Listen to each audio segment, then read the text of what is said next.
Gas ধরিয়ে নিয়েছি, কড়াইতে তেল দিয়ে দিয়েছি। আর এখানে নিয়ে নিয়েছি হচ্ছে ফুলকপি আর শিম। আজকে করব সম্পূর্ণ আলু দেবো না, শিম আর ফুলকপি দিয়ে একটা সুন্দর রুই মাছের ঝোল।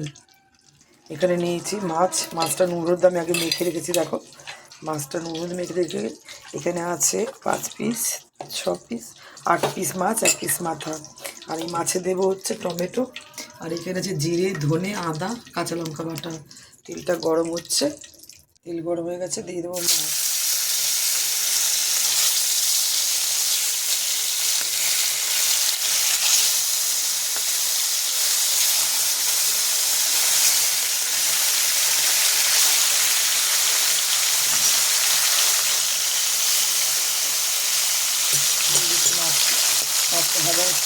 মাছটা আমি উল্টে দেবো একা।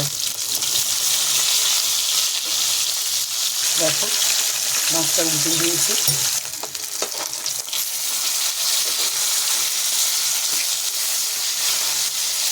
আমি তো মাছ কড়াই ভাজি।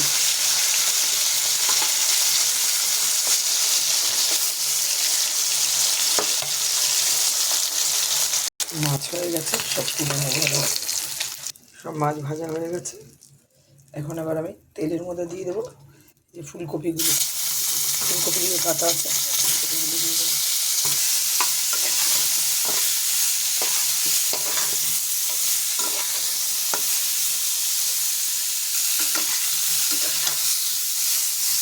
কপিগুলো একটু উল্টে দেবো, গ্যাসটা কমিয়ে দেবো। দেখো কড়াইটা আমি এই ফুলকপিটা আমি অল্প ভেজে তুলে নিয়েছি। এবার দেবো কড়াইতে তেল, দিয়ে দেবো 5 ফোড়ন।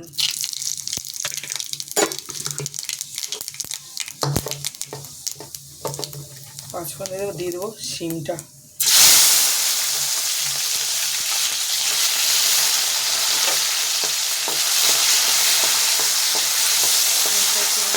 করবো হালকা নাড়াচাড়া করে দিয়ে দেবো মশলা, টমেটো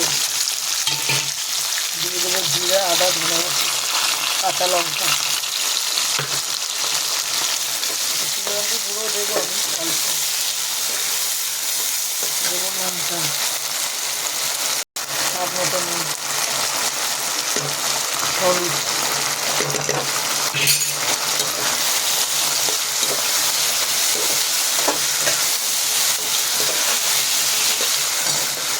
দেবো ঠিক এইটুকু লঙ্কা দিয়ে, এরপর দেবো সে একটু জল। আপনারা যে কোনো মশলা দেবেন যাতে একটু জল দেবেন, তাহলে কষাটা করতে ভালো লাগে, ভালো হয়। এরপর দেবো ফুলকপিগুলি, যা অল্প ভেজে রাখা ফুলকপিগুলি।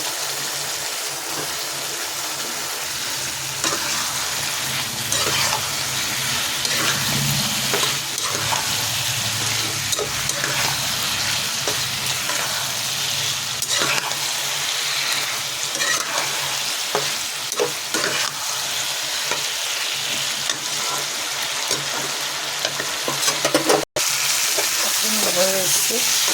আর সবসময় এই মাছের ঝোলটা করতে গেলে শিমটা ভাজা যাবে না বেশি, শিমটা তেলেতে দিয়ে মশলাটা দিয়ে দিতে হবে। দিয়ে দেবো জল। আর ফুলকপি আগে আলগা ভেজে রাখতে হবে, বেশি ভাজা যাবে না, এটা ভালো লাগবে না তাহলে। এবার আমি ঝোলটা ঢাকা দিয়ে বসিয়ে রাখবো,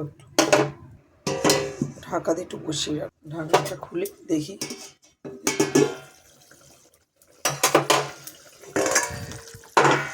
হয়ে গেছে। দিয়ে দেবো মাছগুলি একে একে।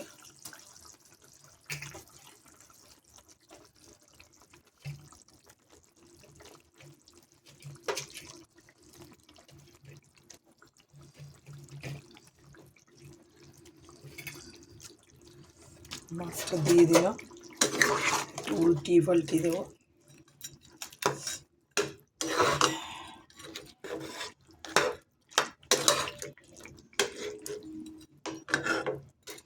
মাছগুলি একটু সবগুলি একটু এইভাবে ঝোলে চুবিয়ে দিতে হবে। দেখো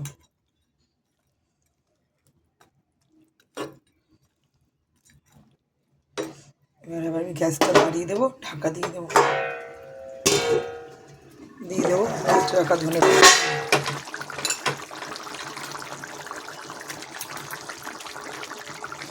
পাতাটা একটু বেশি করে দিলে ভালো লাগে।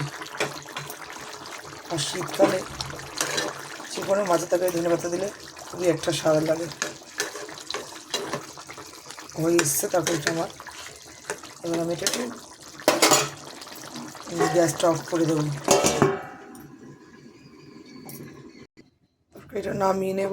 এবার দেখো কেমন লাগলো সবাই অবশ্যই কমেন্টে একটু জানিও। আর ভিডিওটি ভালো লাগলে লাইক করো, কমেন্ট করো, শেয়ার করো। আর এইভাবে বানিয়ে খাবে। যারা নাকি আলু খায় না তারা যেভাবে মাছের ঝোল রান্না করে, এক মাছের ঝোল দিয়ে কিন্তু ভাত খাওয়া হয়ে যায়। অবশ্যই এভাবে বানিয়ে খাবেন, খুব ভালো লাগবে। রুই মাছ তো অনেক অনেক ধরনের ভাবে খাওয়া যায়, এটা এক ধরনের দেখালাম।